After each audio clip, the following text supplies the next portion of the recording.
예, 어제가 개엄 1년이었고요. 뭔가 국민의힘 내부에서도 사과를 하는 사람, 90도 인사를 하는 사람, 개엄은 민주당 탓하는 사람, 여러 가지 사람들이 있습니다. 1년이 지나면 뭔가 보수 야권에서 이제 대충 수습이 될 거라고 생각하는데 수습은커녕 오히려 계엄을 옹호하는 메시지도 제법 나온 것 같습니다. 화면을 만나보겠습니다. 우리 국민의힘 쪽에서 윤어게인, 계몽령, 그리고 계엄이 정당했다는 식의 메시지 하나 나오면 모든 이슈가 그냥 끝나버립니다. 일종의 취특기 같은 거죠.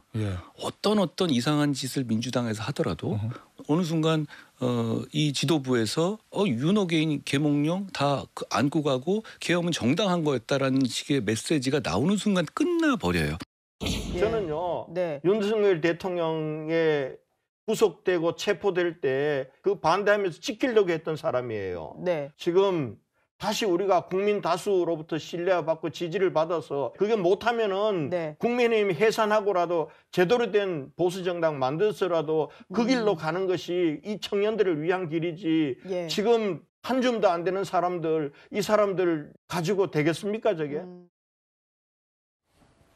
더 이상 윤 어게인, 계몽령 안 된다. 권영진은 발언 더 셌습니다. 국민의힘 해산하고라도 저희 정치 시그널에서 제대로 된 보수당의 길을 가야 된다라고 했어요. 이현정 의원님. 제가 보기에 따라서는 작년 12월 3일 이후보다 오히려 지금이 더 보수정당에게 더 큰 위기가 왔지 않냐라는 내부 목소리가 있는 것 같아요. 그렇습니다. 이미 계엄은 지나간 일이고요. 그에 대한 사과와 반성을 해야 되는데 되돌릴 수는 없는 거죠. 문제는 지금 이 국민의힘이 이 문제에 대해서 1년이 지났는데도 불구하고 여전히 사과와 반성을 하고 있지 않다는 거.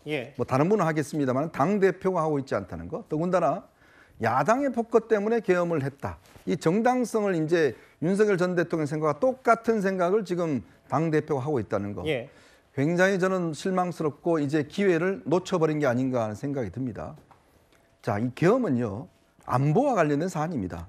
계엄이라는 것은 결국 국가가 어떤 침탈되었을 때 외부로부터 거기에서 대통령이 내릴 수 있는 결정이에요.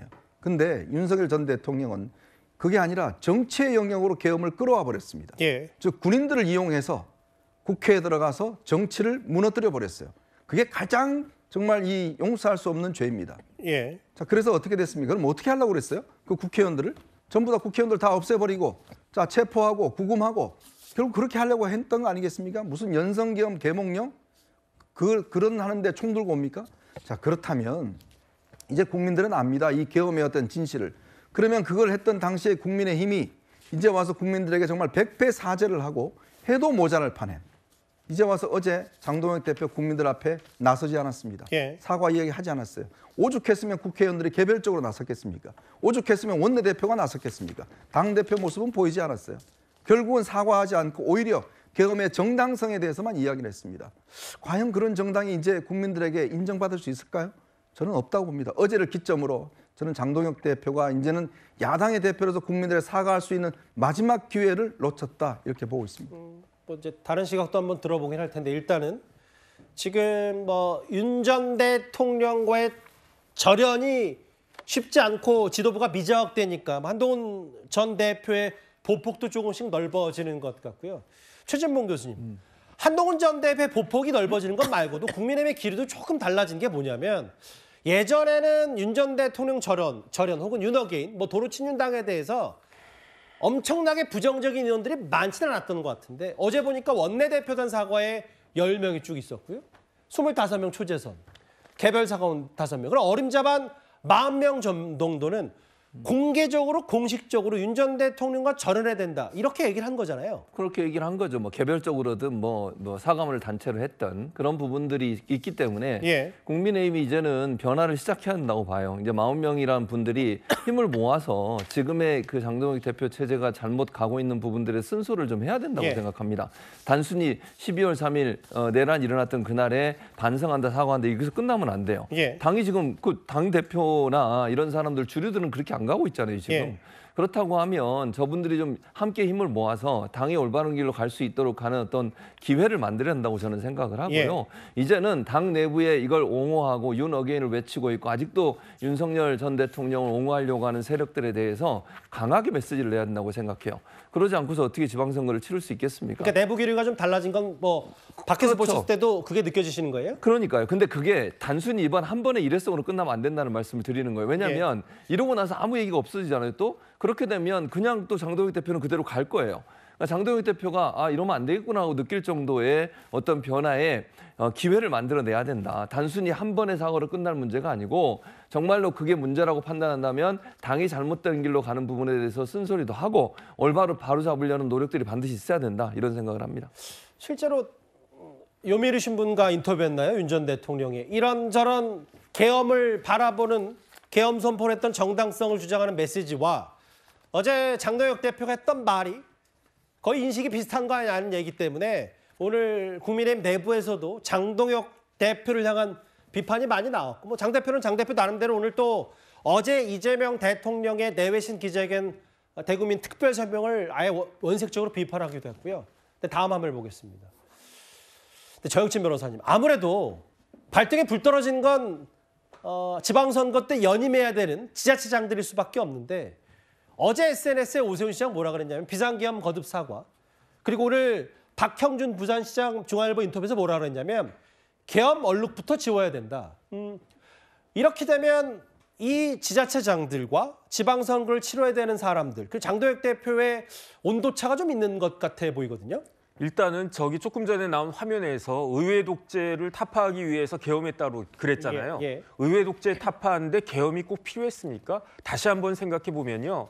작년 11월 15일에 이재명 대표 공직선거법 유죄가 나왔었습니다. 조금만 몇 달만 더 기다렸으면 완전히 다른 식의 그 현상이 벌어질 수 있었는데 그거를 그래가지고 사람들 뭐라 그러냐면요. 계엄은 셀프 탄핵한 것이다. 이런 이야기 하지 않겠습니까? 그러니까 이제 지방선거는 6개월도 안 남았어요. 지선이 6개월밖에 안 남았는데 그런데 지방선거라고 하는 문제를 풀려면 어떻게 해야 되겠습니까? 예컨대 수학 문제를 풀어야 되는데 왜 영어 공부하고 있는 건가? 이런 거랑 똑같은 거 아니겠습니까? 그러니까 참다 못해가지고 물론 상식적으로도 저게 말이 안 되는 이야기이기도 하지만 실질적인 당사자라고 할 수 있는 서울시장, 부산시장 이런 분들 입장에서는 계속 이대로 나간다가는 도대체 그 내년 선거에서 어떻게 될지 모르겠다.